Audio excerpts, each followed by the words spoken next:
Hello everyone. In this video I'm going to discuss a little bit about victims' rights and what defines a victim to be a victim, even though I personally never really see a victim as a victim. I always see them as a survivor of whatever it was that happened to them. But legally, victim is a thing. And this article that I'm going to read, it was adopted on November 29th of 1985 by the General Assembly Resolution 40/34. And even though it happened back in 1985, it is still pretty much the same way it is today.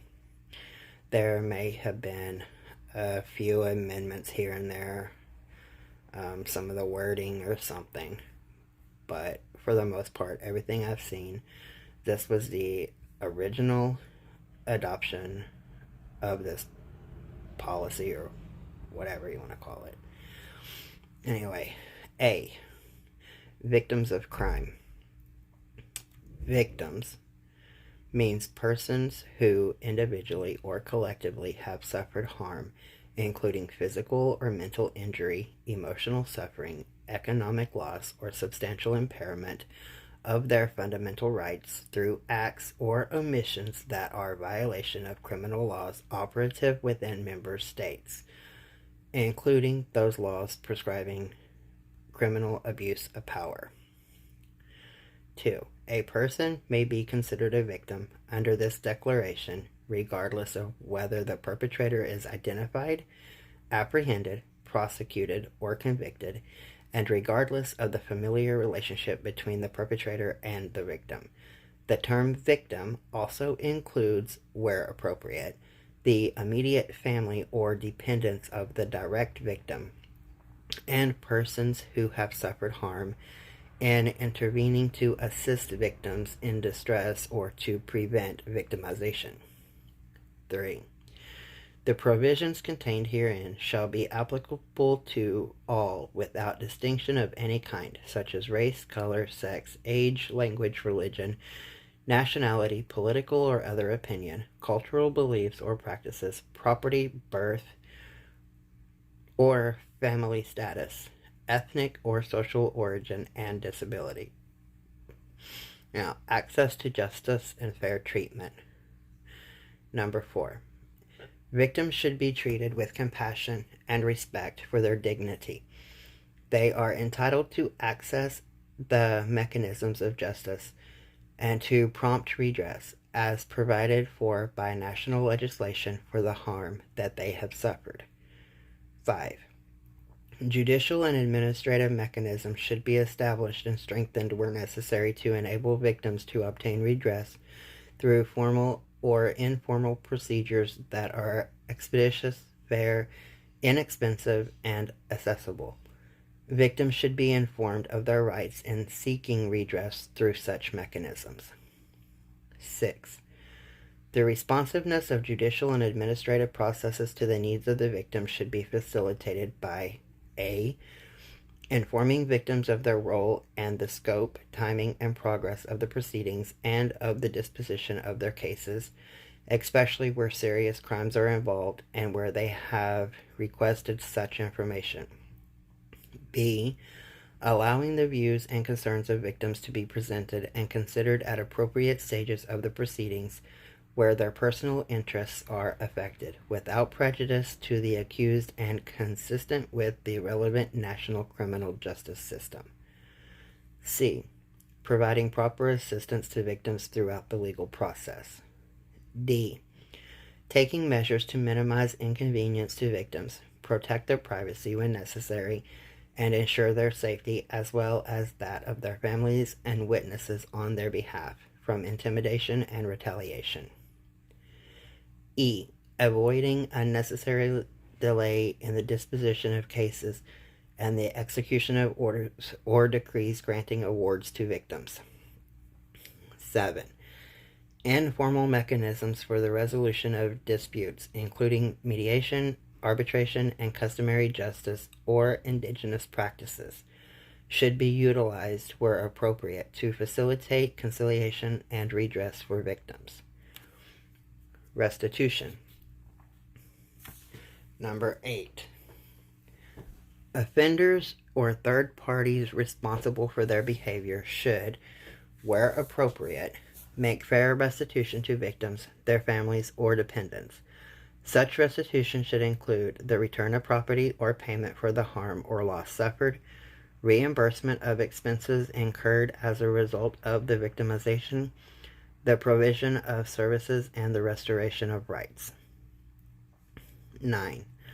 Governments should review their practices, regulations, and laws to consider restitution as an available sentencing option in criminal cases, in addition to other criminal sanctions. 10. In cases of substantial harm to the environment, restitution, if ordered, should include, as far as possible, restoration of the environment, reconstruction of the infrastructure, replacement of community facilities, and reimbursement of the expenses of relocation, whenever such harm results in the dislocation of a community. 11.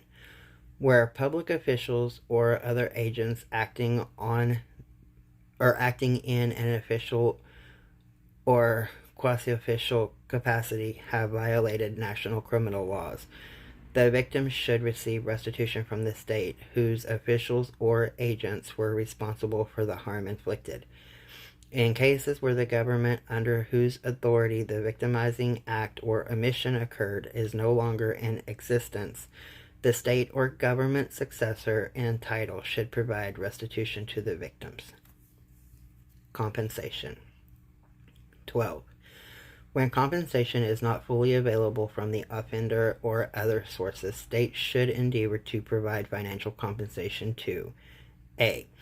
Victims who have sustained significant bodily injury or impairment of physical or mental health as a result of serious crimes. B. The family, in particular dependents of persons who have died or become physically or mentally incapacitated as a result of such victimizations. 13. The establishment, strengthening, and expansion of national funds for compensation to victims should be encouraged. Where appropriate, other funds may also be established for this purpose, including in those cases where the state of which the victim is a national is not in a position to compensate the victim for the harm. Assistance. 14.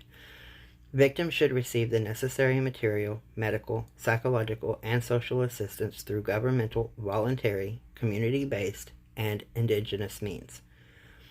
15. Victims should be informed of the availability of health and social services and other relevant assistances and be readily offered access to them. 16. Police, justice, health, social service, and other personnel concerned should receive training to sensitize them to the needs of victims and guidelines to ensure proper and prompt aid. 17.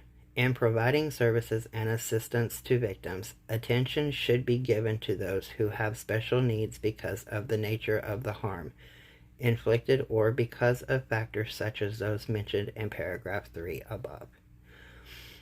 B. Victims of abuse of power. 18. Victims means persons who, individually or collectively, have suffered harm, including physical or mental injury, emotional suffering, economic loss, or substantial impairment of their fundamental rights through acts or omissions that do not yet constitute violations of national criminal law, but of internationally recognized norms relating to human rights. 19. States should consider incorporating into the national law norms prescribing abuses of power and providing remedies to victims of such abuses. In particular, such remedies should include restitution and/or compensation, and necessary material, medical, psychological, and social assistance and support. 20. States should consider negotiating multilateral international treaties relating to victims as defined in paragraph 18. 21. States should periodically review existing legislation and practices to ensure their responsiveness to changing circumstances, should enact and enforce, if necessary, legislation prescribing acts that constitute serious abuses of political or economic power, as well as promoting policies and mechanisms for the prevention of such acts, and should develop and make readily available appropriate rights and remedies for victims of such acts. Now, hopefully this video will help somebody if you are a survivor of a crime. And basically from this, it doesn't matter what the crime is. There is some type of compensation out there for you. So in the event that something happens, hopefully it won't, but the world we live in, we never know, you do have the rights to compensation and different things throughout the case. So if at any time you have to bring a case against somebody or for a loved one, make sure that you let the officers or the judge know that you do know about this act or declaration that was established in 1985, stating that you do deserve some compensation one way or another. Hopefully nothing happens, but in the case that it does, you now know that there's more out there for you in the form of assistance. Have a good day.